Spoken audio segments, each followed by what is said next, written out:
See, for the haqq.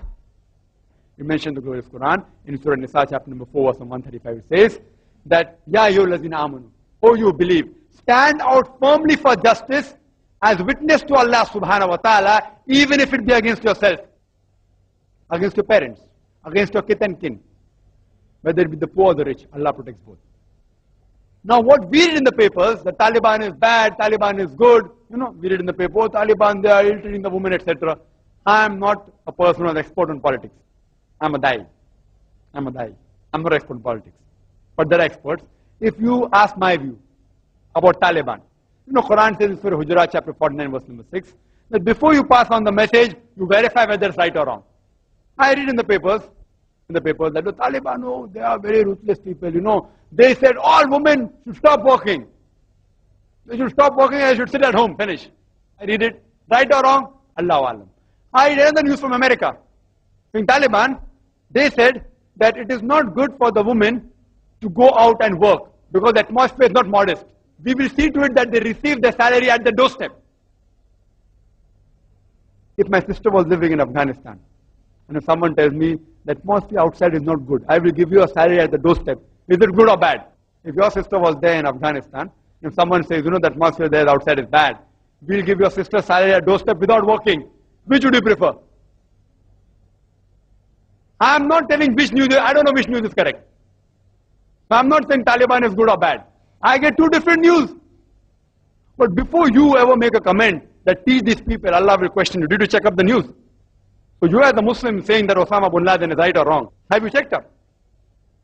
What we pray to Allah subhanahu wa ta'ala, that may Allah subhanahu wa ta'ala guide them on the straight path. As I said, bombing in Nigeria, American consulate, Osama bin Laden, headlines. Did or not? We don't know. But if you ask my view, if he's on the truth, if he's fighting the enemies of Islam, I'm for him. I don't know what he's doing. I'm not in touch with him. I don't know him personally. I read newspapers. If he's terrorizing the terrorist, if he's terrorizing America, the terrorist, biggest terrorist, I'm with him. Every Muslim should be a terrorist. The thing is that if he's terrorizing a terrorist, he's following Islam. Whether he is or not, I don't know. So don't go and tell outside that Zakir Naik is for Osama bin Laden. I am with him if he's terrorizing the terrorist. I am with him and I'll do du'as for him. If he's not, I'm against him. I don't know what he is. I cannot base my judgment as a da'i only on news. But you as a Muslim, without checking up, laying allegations also wrong. So I am with those people who are following the Quran. Even if the full world is against them, I am with them. Because Quran says in Surah Al-Imran, chapter number 3, verse number 160, it says that if Allah helps you, no one can overcome you. If Allah forsakes you, who will help you then? So let the believers put their trust in Allah subhanahu wa ta'ala. Thank you. There's a question here. It says, if Allah is merciful, why did He create hell? And why is there so much of punishment described in the Quran? The question posed was that if Allah subhanahu wa ta'ala is merciful, then why did He punish people? Why did He create hell? And I do agree that Allah subhanahu wa ta'ala is merciful. Every chapter of the glorious Quran, every surah, except for Surah Tawbah, chapter number 9, begins with the beautiful formula, Bismillah ar-Rahman ar-Rahim. In the name of Allah, most gracious, most merciful. Allah subhanahu wa ta'ala is the most merciful.